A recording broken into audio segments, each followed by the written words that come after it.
Ladies and gentlemen, it's time for you to take your seats. The show is about to begin. Musical, lyrical lingo. Every episode a new bingo. Laugh and sing, go with the flow. Tune in as the memories grow.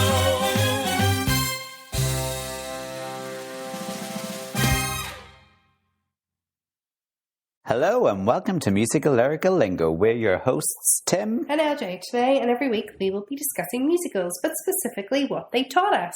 But specifically, your diction is wonderful. Oh, thank you. It is very good, I have to say. I was taught by some of the best. The best, I know. You were always very good with things like that. Yeah, Yeah. that was good. And sometimes it's funny, now that I teach speech and drama, trying to explain to the kids Northern Irish accent is so hard, so you're having to do extra work whenever you're saying something. Yeah. And then you're going, but how would you normally say it? And then they come and they think, oh no, that's not how you should be saying that in everyday life. Yes. Thank you for that compliment. Not at all. Give me a compliment. It was, well, I just felt bad after last week, I felt maybe I went a wee bit heavy. No, you were fine. I know. Of course it was. I wasn't saying I wasn't trying. No, but I do notice every time particularly in the intro. Now, it might go downhill as the episodes go on, but might do. Okay. I'm joking. You all right? Yeah, I think. You think? Well, you're here. I'm here. And we're about to start another brand new week. Yeah. Here wasn't that concert at the weekend. Fabulous. It was great. I just love seeing musical theatre on TV. I know. Primetime TV. Bring it on. It just needs to be there. At least once. More often. Talking about primetime TV and musical theatre, can we talk the Olivier Awards for a minute? The 6th of April. Mm-hmm. It is being hosted this year by Beverly Knight and Billy Porter, who is currently living it up as MC in Cabaret. They are set to oh my goodness, what I'm saying. They are set to host this year's awards on Sunday, the 6th of April at the Royal Albert Hall. But you can't watch it because for some reason we can't watch the Olivier's.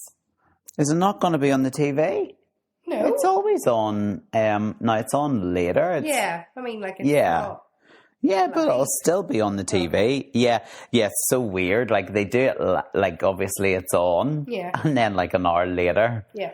Clearly they just don't have the editors to edit it as they go, Did I say it's at the Royal Albert Hall? I did. Yeah. And it's the 40th official ceremony. It's great. Under the Olivier Awards name. And I have been loving watching, particularly Lauren Drew's socials, all the stuff that's happening. Yeah. Because as we've mentioned, it has been nominated for her role as Celine in Titanic. But there was a big thing in London there where they got to see their names on lights and they've got official certificates. It's just class. It's so exciting. It really is. In other showbizy musical theatre news, Drew McConey, one of my favourite choreographers, who is now in his first season as artistic director in Regent Park Open Air Theatre. I also love that theatre. Have you seen anything there? No, I haven't seen anything here. The production of Fiddler on the Roof that was there is going on tour. We should go because I think that now I don't like Fiddler as a show, but I would like to see that version. Anyway, so Drew McConey is bringing together old and new with 2 enchanting musicals set in tight-knit communities. So the season begins with a highly anticipated UK transfer of Jack O'Brien's Broadway production of musical comedy Shucked. Isn't that one of the best musical theatre songs you've ever heard? I'm super excited for that because that musical intrigues me a bit. I know, yeah. And there was loads of buzz around it whenever it was across the water. Excited. But I also didn't think it would come to London as quick as it has done. True. Do you know what I mean? So well done, Drew. Yeah. So there you go. All About Corn as well, which sounds like a musical about corn. Yeah. Interesting. And then what's the other one? I'm trying to find it here. Musicals. Tom Greer reviewing the show on Broadway. Oh no, hold on. Where's the other one? Oh, Brigadoon. Yes. Brigadoon. I'm not overly bothered by Leonard and Lowe's. No. Brigadoon. But hey ho. Well, listen, here I am talking about wanting to go and see a Fiddler in the Roof. Do you know what I mean? So... There is something powerful about Regent Park open air theatre and the productions that go on, particularly in the summer terms. Yeah. Like, they do seem to excite me more. So, like, you know, like a fiddler that was there would excite me more than a fiddler. Yeah. Same maybe with Brigadoon. We'll just have to wait and see. I think they can take more risks there, can't they? Or they can experiment a little bit more. Yeah, I think so. It just, it opens itself up. Now, it doesn't always work. For example, the Legally Blonde that ended up there, I'm not so sure I'd have been a fan from what I saw. Now, you can never... Lauren Drew's version. Yeah, you can never cast aspersions on something that you haven't seen. But, yeah. Yeah. And then excitingly, because I love this show, Priscilla, Queen of the Desert, has announced. Yes, let's go. Yes. It's announced a UK, Ireland, and international tour starting from February next year, opening in the Palace Theatre in Manchester. It is coming to the Opera House the 1st to the 6th of June, and then Dublin's Bord Gosh the week after, 8th to the 13th, I think, if I get my maths right. Yeah, would be good, wouldn't it? So there you go. There's your theatre news for this week, Lauren. As always, you kept us up to date. Absolute pleasure. Appreciate that. Took a wee mind blank with Brigadoon there. It's like, what else is coming? Doesn't matter. Shucks. That's all you care about. Yeah. It's Brigadoon. Snoresville. Moving on to this week, a musical that's not so much of a Snoresville, really. No, and has just announced a new cast. A new cast and... Oh, yes, the new cast for the tour that they're going to do. Yeah, absolutely. This week. What are we talking about? Moulin Rouge. Moulin Rouge. I don't know any of the names in the touring cast. I recognise the main girl's name, but I don't know where I know her from. So, but anyway, it was just released. So it blows my mind that show is touring. I cannot wait to see how they tour that show. Having seen it in London. Well, sure, we'll talk about that. Yeah. Interesting, because they're going to have to do a wee bit of work to each theatre if they're going to do but this is what I mean. It'll be interesting to see how they resize it or rescale it for a tour. Because I don't think they're going to be able to do some of the stuff, because that would be a lot of work for every theatre that they go to. Do you know what I mean? Yeah. So surely it has to be in-box kind of like touring set. Do you know what I mean? That will fit on the space, not need all of these extra alterations. Yeah, do you know what I mean? But listen, they could do it. They could. Jukebox musical, and it's only when I did the research for this I went, of course it is. Yeah. It's a jukebox musical. Well, you just had never I never really thought of it like that. Yeah. Now, I'm talking about obviously the film, because the first time I came to the music, to Moulin Rouge, it is the film, isn't it? And at the time, I don't think I realised that a lot of the songs were songs of other artists. Do you know what I mean? But I was like, of course it is. It's one of the first jukebox musicals I ever experienced, with book by John Logan, known for his work as a screenwriter for such films as Gladiator, The Aviator, and Tim Burton's Sweeney Todd. Yeah, and Skyfall Inspector. Skyfall Inspector, his James Bond credits. Yeah, the musical's based on the 2001 film, directed by Baz Luhrmann and written by Luhrmann and Craig Pearce. Mm-hmm. In 2002 and 2003, there was speculation about the possibility of staging this as a musical, possibly in Vegas, your favourite place. Now, that would have been, because they could have gone, like, don't get me wrong, the Moulin Rouge that I saw in London was big scale, like probably bigger scale than I had ever seen for a musical. But imagine if it had been in Vegas, like it could have been like, you could have actually had Satine like flying over the audience and sparkling diamonds. Do you know what I mean? Like accepted. And do you know what I mean? They could have gone proper crazy. Cool. Some sources claimed in 2006 that director Luhrmann had approached the film leads Nicole Kidman and Ewan McGregor to star in the potential stage version. That's right. It just didn't quite manifest. No, fair. I mean, both of them, I think, were busy enough. They didn't need a stage musical. Do you know what I mean? They were their diaries were full enough. So in 2016, it was announced that the stage musical was being developed by Global Creatures and direction by Alex Timbers. Mm-hmm. Yeah. Just to go back to John Logan also did a couple of plays, written a couple of plays, including that. Did you ever hear speculation or hear about Peter and Alice? Was that 2013 play that starred Judi Dench and Ben Whishaw? No. Oh, stunning. I never got to see it. But just like all the buzz around that. But yeah, I didn't realise that John Logan had a connection to what was that Rouge. Play about? That sounds, those two names in one sentence are like, wow. Too complicated, but okay. But it's so you never saw it? Did you see it? And it wasn't like a pro shot wasn't done of it or anything? No, that's sad. No. A workshop took place. It did. For Moulin Rouge in 2017, starring Aaron Tveit and Karen Olivo. Mm-hmm. And the lab ran from October 30th until December 15th. Yep. Then they had a wee Boston run. They did. It scheduled to begin previews in June 2018. However, construction delays in renovating the Emerson Colonial Theatre resulted in the premiere date being pushed back. So there we were talking about the tour and like changing the theatres. That's exactly what happened in Boston. Again, the cast was Aaron Tveit and Karen Olivo as Christian and Satine. Danny Burstein was Harold Ziegler and Tam Matu was the Duke. Yeah.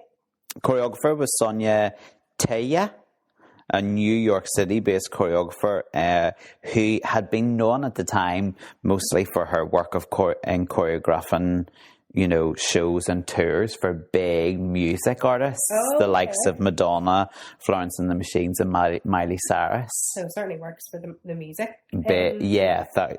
Perfect fit. I think it's important to probably note set designer Derek McLean, obviously, because the set was like mental, and the costumes were Catherine Zuber's work. Broadway then, it hit the Al Hirschfeld Theatre with the same cast as Boston, and the previews began on June 28th, 2019 and officially opened on July the 25th. Yeah.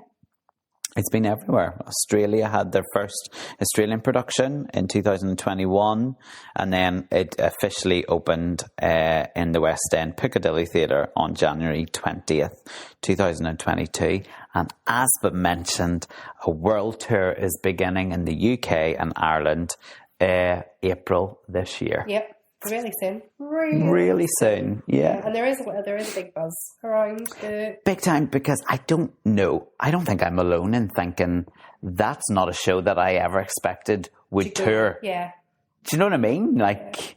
I mean, I think it's true, because the film, there was real sensation around that. And there always usually is whenever Baz Luhrmann does something, because that creative team, Luhrmann and Craig Pearce, they do a lot together. They obviously did Strictly Ballroom, Moulin Rouge. I love all their stuff. Yeah. Gatsby, and obviously most recently Elvis. Yeah. So they are... Romeo and Juliet. Obviously. One of my favourite movies. That they touch is spectacular. Yeah. And lasts, and what is that word? And has a theatricality to it as well, which I love. It's timeless. Yeah. Like, obviously, so my 13-year-old has only just discovered Romeo and Juliet. Well, I was about the same age whenever that came out. So, I mean, it's really, obviously it's Romeo and Juliet, it's based on Shakespeare, but Baz Luhrmann's version is timeless. Is she just not obsessed with it? Yeah, obsessed. Obsessed. That's the happiest news you could have told me today. Yeah, I am absolutely blooming delighted with that. Loves it. Like, that film changed my opinion on things like Shakespeare. Do you know what I mean? Like, it is just so brilliant. And the one music, of my fun facts about that, the reason that Ewan McGregor was cast in Moulin Rouge was because Baz Luhrmann was originally going to turn Romeo and Juliet. It was originally going to be a musical. Oh, okay. So that's how he knew Ewan McGregor could sing, because he had tested him for Romeo. Oh, wow. Moulin Rouge came along. Wow. So that's really a musical of Romeo and Juliet. And Juliet. Came many, many years later. But yeah, I remember whenever Moulin Rouge came out, it was one of the, I remember my mum being fascinated by it and or not fascinated, but just being it's so nice to see a musical, a new musical. Yeah. Out for the masses. Yeah. Obviously there was, pop stars, mainstream. It came into the mainstream world because Christina Aguilera, Pink. Yes. All those ones did that music video. Marmalade. Lady Marmalade. So there was a lot of excitement, not just for musical theatre fans about it. And then the same thing has happened with the stage version. Yeah. Plot follows the same as the film. Yep. In the Montmartre, is that right? Mm-hmm. Yeah. Quarter of Paris during the turn of the 20th century follows Christian, a young composer who falls in love with Santine, who is a cabaret performer at the Moulin Rouge. It uses songs which are popular for the score, and the stage version has updated songs to today's audience. So the songs are slightly different from the film to the stage. Which you don't expect when you go to see it. You think you're going to... Because... the soundtrack of the film is so iconic. Yeah. You've just mentioned one of many hits. You had Roxanne in there, and you had Come What May, Nature Boy. All of those were so iconically linked to that film of the time. Those were the ones you're expecting to hear, when you go and see the musical. And then you hear Lady Gaga and you hear Katy Perry and you hear all of these new artists. And for some, it doesn't go down well. I have heard people complaining, going, they didn't need all that music. They didn't need all those, it's a classic without it. Do you know what I mean? And I totally get it, but I also get what they've done, and I appreciated it. I obviously heard the soundtrack to the musical before I saw it on stage, and it just filled me with more excitement. I was they have literally mashed together Beyoncé and Shirley Bassey and I'm going, I love that. Yeah. That's class. I was, whenever I first heard it, I was oh, I love the movie. But then listening to it, and also I love what they've done with it's not your song, but it is that section between Christine and Santine, or Christian and Santine. The love melody. Love melody, elephant melody. They've got, actually, there's not a huge amount of modern songs in that. There's lots of 80s songs, Take On Me and things like that. So actually they've revamped it, and it works. And it works. No, I think then you can have two separate identities. You can have the film and you can have the stage version. I agree. That is... And I also appreciate that they didn't just throw in new modern artists, there was more thought than, I agree. At the 74th Tony Awards, Moulin Rouge received 14 nominations and won 10 awards, the most for that evening, including Best Musical, Aaron Tveit for leading actor, Danny Bernstein for featured actor as Harold Ziedler, Alex Timbers won Best Direction, and Sonia Taya won Best Choreography. Now, it was a COVID season, wasn't it? Yeah. And there were a lot less shows eligible. That's right. For the Tonys that year. So, I mean, a cynic could weigh it up and go, well, but listen, I've seen it. I liked it. I think it deserves it. But, I mean, there's still a big buzz around it. There's still, especially in Broadway. Yeah. Jojo has been left to come back. Aaron has left to come back. there's still loads of big names that are going into it. Yeah. And there's still people are paying tickets for it. I just thought there was a massive difference. When you look at the critical acclaim, I just thought there was a massive difference between the Tony Awards and the nominations and then the Olivier. So the London production was nominated for 5 Oliviers, including Best New Musical. It won Best Costume Design. But then what was it up against that year? I don't know. Yeah, listen, when you're talking about awards, like it's always that, isn't it? It's like, what is it? Who missed out? We've talked loads. Wicked missed out. Do you know what I mean? Like yeah. Even with the Oscars this year. 1,000%. You know, so yeah, it's all different. Anyway, what did you learn? That it was a jukebox musical. So from the actual movie, I learned a couple of things. So it was the first time I'd really heard about Bohemian. Yes, so I also have that as one of mine. Learned of that. I remember you didn't do GCSE drama, but I remember that was our very first homework. Yeah. To go and find the soundtrack and see what it was about. I don't know. I can't even remember what the actual outcome of what the lesson was meant to be from that homework. So anyway, So the homework was to go and listen to Moulin Rouge? Yeah, listen to Moulin Rouge and Love, Beauty, Truth, and then come up with what we felt they were and how they. Somebody's near had an accent. How then they help in drama. It was anyway. That sounds like the biggest waste of your time. I'm glad I didn't bother doing GCSE drama. And rocked in for A level. Yeah. You all looked at me and you're like, what's he doing here? Yeah, I didn't. I know you didn't, only because you knew me outside of school. Yeah. Green Fairy. I never knew that was the nickname for absinthe. And it was also Kylie Minogue. And it was Kylie Minogue in the film. It took me 3 times watching that film before I went, oh, that's Kylie. Kylie's the Green Fairy. And then from then I obviously asked the questions like, what is absinthe? Because I don't think I was drinking. And then my parents explained that that's banned in America. Yes. So I learned that. I particularly love that bit in the show. So they, when they take the green absinthe or the Green Fairy, they sing Chandelier. And it's so clever. I'm gonna swing from the chandelier. Yeah. It's very cool. And then, obviously, we mentioned it, Lady Marmalade. That was the first time I was introduced to that song because it was everywhere. Everybody was singing it. I think even in school, girls were doing it for talent shows. It was absolutely everywhere. So, voulez-vous coucher avec moi ce soir? Yeah. Yeah, and it's very naughty. What have you just said? Well, what have you just said? Would you like to sleep with me, sir? Yes, translated into English. Do you want to sleep with me tonight? Yeah. Rude. That's the only French I know. Very rude. Funny you mention Bohemians, because I also,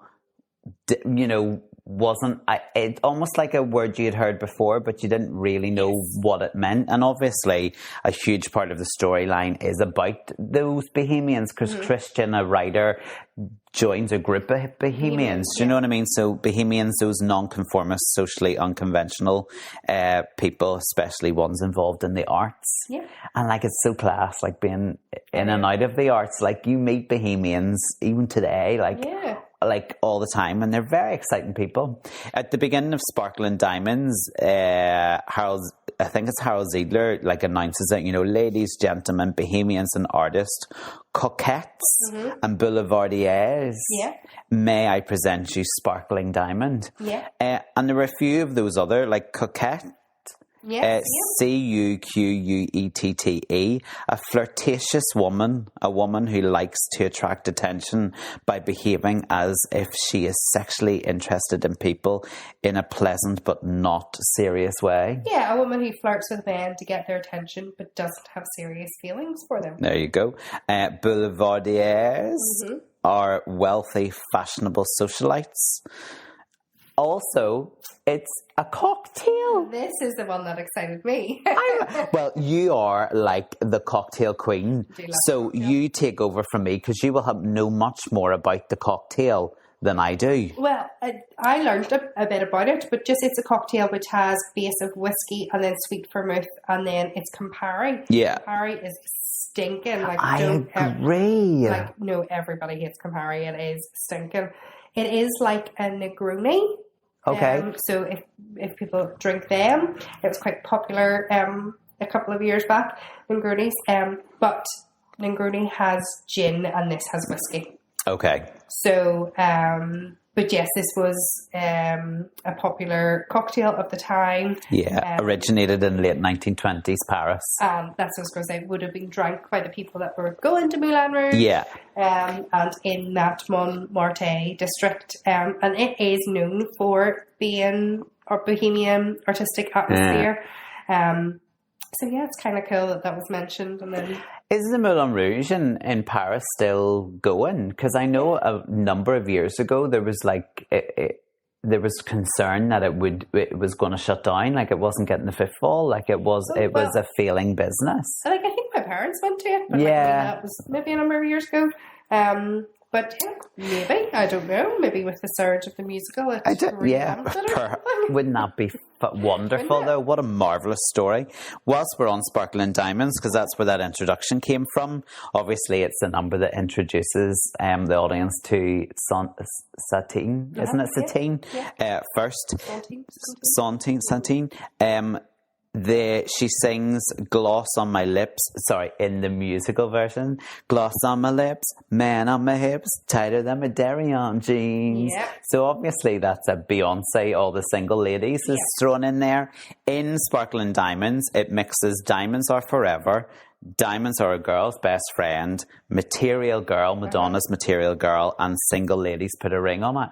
Like, love it. Yep. But obviously, because I am a Beyoncé fan, but I didn't realise that Darion jeans, obviously it's denim jeans, but particularly those from the house of Darion, a fashion line created by Beyoncé and her mom. That's what I learned too. I didn't know that either. I'm so glad, because I thought I was I was a bit of a thicko. No, I didn't know when I was doing the research and I went, oh, I didn't realise Beyoncé had jeans. No, neither did I.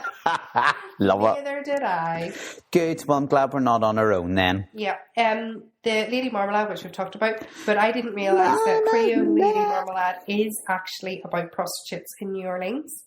I obviously knew it was a sexualised song. Yeah. But I didn't know the original. Yeah, so was the original that 1974 American funk group? Yes. LaBelle? Yes. Okay. And it's about prostitutes in New Orleans. Well, there you go. I mean, the music is sensational. Like, in the opening number, it consists of 14 different songs. 14? Including Lady Marmalade that you've just said, Mr. Big Stuff, Money, That's What I Want, Barry Gordy's hit, Talking Heads hit, Burning Down the House, Aerosmith's Walk This Way, David Bowie's Let's Dance, and then I love Dead or Alive's You Spin Me Round Like a Record. And that's just a few, do you know what I mean? There's 14 in total. Yeah. Yeah, so there you go. Now, Satine is a cabaret singer and a courtesan. Yes. And I didn't know what a courtesan was when I first saw the film, and was a wee bit shocked when I looked it up and I found out as a young wee boy what her role was within. Naive little me. Okay. Didn't realise that a courtesan was actually a prostitute or a prostitute for courtly, wealthy, and upper class clientele. Yeah. So there's different levels, you know. Yeah. Historically, the term referred to courtier, a person who attended the court of a monarch or other powerful people. Yeah. She also dies. Yeah, it's not a spoiler. Spoiler alert, in case you haven't seen it. Yeah. Where have you been? Why have people not watched Moulin Rouge? I nearly watched it again for this podcast, but I might watch it later. Yeah, I might watch it later. She dies of consumption. Again, the young me, naive little me, didn't know what consumption was, so it was just another name given to tuberculosis. Yeah. And it generally affects the lungs. Go figure. That's why she was coughing blood into her wee hanky. Well, so watching Moulin Rouge, and whenever she's coughing the blood, I then knew that was TB, tuberculosis, because my favourite film is Tombstone, which is... Sounds cheery. It is the best film ever. It is about the OK Corral, and I just love it. And one of the characters in that is constantly coughing into a tissue and coughing up blood. So I was able to be able to. There you go. See, you are smarter than me. Like we've said this before. Watch a lot of movies. One of my favourite bits, both in the movie and then in the musical when I saw it in London, was the pitch song, as they call it. Mm-hmm. So exciting. So exciting. And I love how that comes about because they're thinking on their feet. Yes. Hilarious. We all can do that as creatives. We can think on our feet. Absolutely. And they have to like come up with basically the plot line of this so-called play that or musical that they want to put on in the Moulin Rouge. They sing worthy of even the best raconteur, a tale in the shadows of dear Sacré-Cœur. Oh, your French is very good. Thank you, A at GCSE. Go you. I haven't spoken a word of it since. But a raconteur is a storyteller, a person who tells anecdotes in a skillful and amusing way. And they themselves were like raconteurs, you know what I mean? Then Sacré-Cœur is a famous Roman Catholic church and basilica in Paris where the musical is set. Oh, interesting. They also sing Sweet Satine, who plays her ingenue. Yeah, ingenue. What? An ingenue is an innocent or unsophisticated young woman, especially in a play or a film, naive, virtuous, and candid. Yeah. Now, have we come across ingenue before? Was it Sound of Music? No. Sound of Music? No. Was it Cabaret? Maybe ingenue. I don't know. I just like saying the word ingenue. And then the last one from the pitch song, they sing the most lascivious raconteur around. And a raconteur is a person who engages in dishonest and fraudulent business dealings. Ooh, you raconteur. I see. You reading a book about a raconteur? That's very good. How strange. In truth, sorry, I was talking to EP Aaron there, who's so interested in our podcast. He's reading a book. See, when he's not hosting, when he's not a host, he couldn't care. No, I know. Just sits there reading his book. In truth, word beauty, freedom, and love. It says everyone's like Cristal, Maybach. So obviously, Cristal is a type of champagne. Oui. And Maybach is a luxury Mercedes-Benz. Oh, sounds like a red wine. Yeah, I think they're Malbec, yeah. It's like my favourite type. I love a Malbec. Also, Moulin Rouge. We loved like listening to my parents' music, especially on a Sunday when we would have went for like drives and stuff. So we were introduced to Police and Sting and Fleetwood Mac, and all of those, Rolling Stones, whatever. So I knew the song Roxanne, but I didn't know what Roxanne was about. Roxanne, it's another prostitute, isn't it? It's about prostitution. I didn't know that she was a prostitute. Now, hold on. Even naive little me went, this song's about someone who's being a wee bit naughty. But I didn't know about Amsterdam. You can wear your...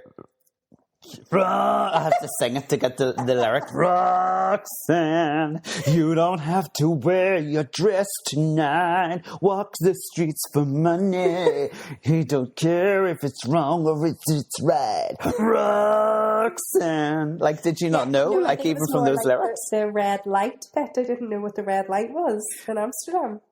The red light.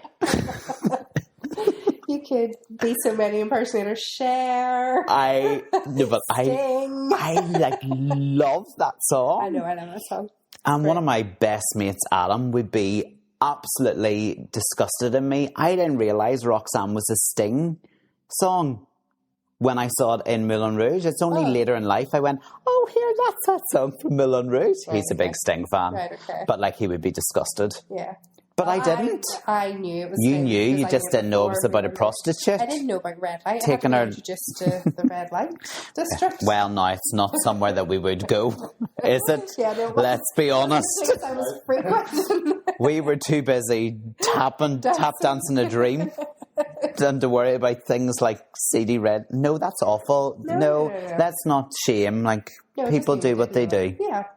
Well, they were all my musical lingo's that I learnt lyrically, and then obviously I've mentioned, you know, a couple of the things that the it taught me, but also overall, Moulin Rouge just taught me just to love. And be loved. Yeah, in return. Loved in return. But doesn't it? It really is like love. Just like I love hard, I love deep, and just. I remember like proper like crying. Yeah. When she died in his arms, and it was like, I never got to have their happy ending. Like, it really affected me. I had the feels for Christian and Sontine, yeah. What are your standing ovations then? Okay, so I love Come What May. I do love that song. Oh, it kind of makes you cringe. I can't do it. I do love it, but I also adore like the elephant melody. Like, I love your song. I just adore the elephant that's in it. I was like, yes. And because I really, really, really do love Ewan McGregor's, like, you know, sorry, not a trained voice, but I love his version. He's raw. I love the movie. But from listening to the stage version and obviously researching more, I think I have love for both of them, and they sit separately. Yeah. So I'm going to say that is my main standing. Still, that bloody song is your standing ovation, Come What May. Yeah, it's one of them. I do love it. It's just oversung drivel to me. I do like it. No, good for you. You're just right. I have a few. First of all, like, when I walked into the Piccadilly, I have never seen a theatre like it. It was like you stepped onto the set of the movie.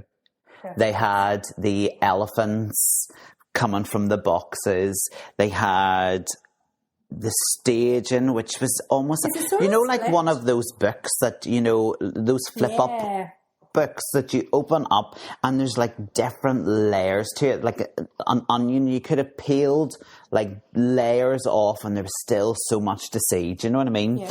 They also had created like a runway or like a catwalk. Do you know what I mean? But then they had seats in the middle bit. Do you know what I mean? Between the stage and like enclosed by the runway. Do you know what I mean? And they had it set up like Moulin Rouge seats and chairs and stuff like that. I have never spent so much money on a theatre ticket. So I got a seat.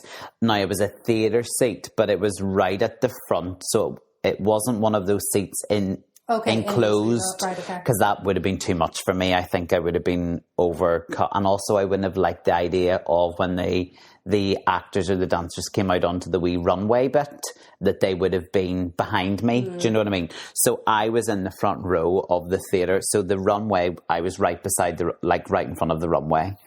Holy moly.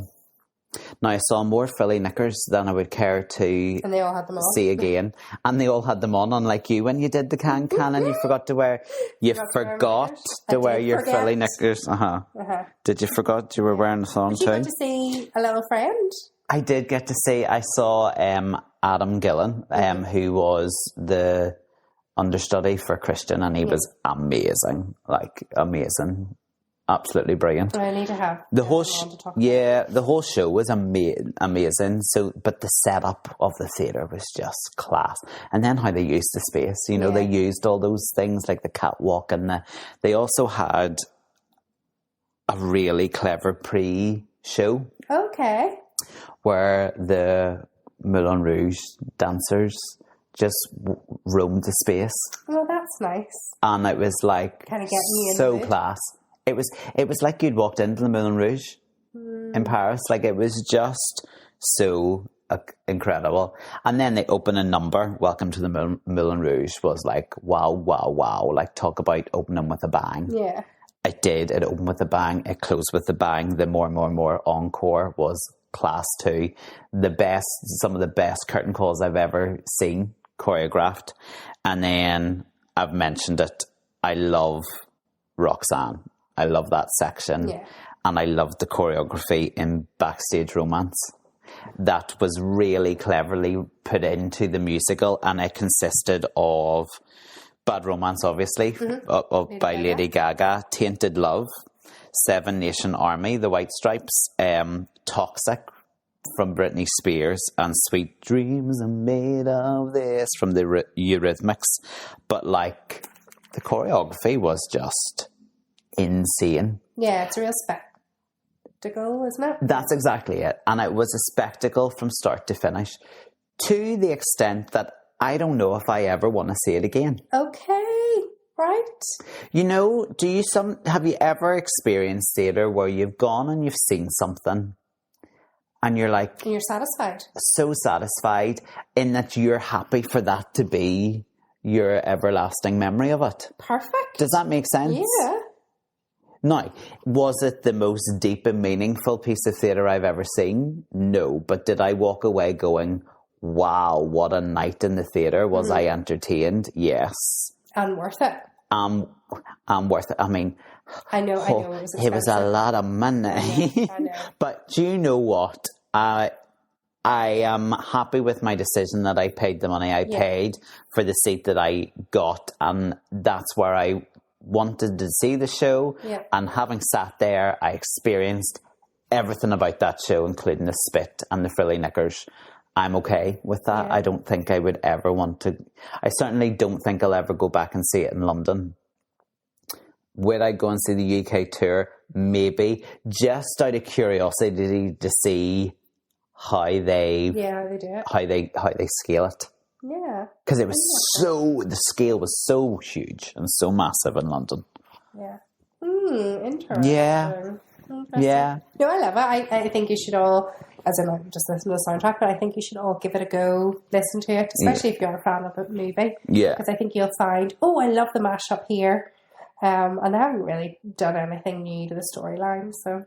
Yeah, no, that's it. Like, they didn't play about they only played about with the music. Yeah. But I think, having seen it, like, I appreciated it. I thought it was really cool, and it's kept it fresh. Like, it could go on and on and on for years now. Do you know what I mean? It really could, because there's an element of freshness to it.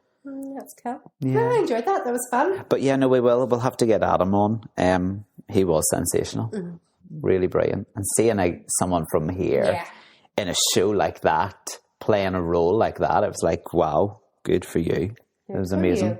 Yeah. Do you want your What Would Paddy do for this week? Do.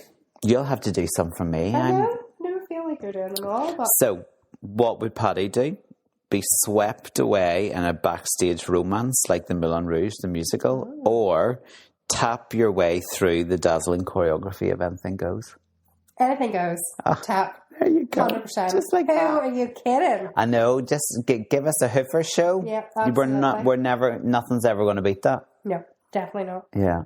Yeah. Well, that was fun. Really exciting. I'm so glad that we got to explore that musical because it is fun. I enjoy it. It's been on our list for a while, hasn't it? But the time was right in the current French revolution we're having. Leave France. Can we please? Can we go to Italy? Have we found an Italian musical yet? I don't think so. I don't think. Oh, Light on the Piazza, is that Italian?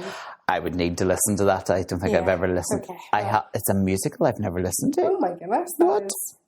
Okay, well, we'll leave France to the side and we will explore some other countries. Well, thank you for joining us. I mean, we'll be back next week. Is that to me or to the listeners? Just checking. The listeners! Okay, great. Yeah, thanks for joining us. Till next week. Bye.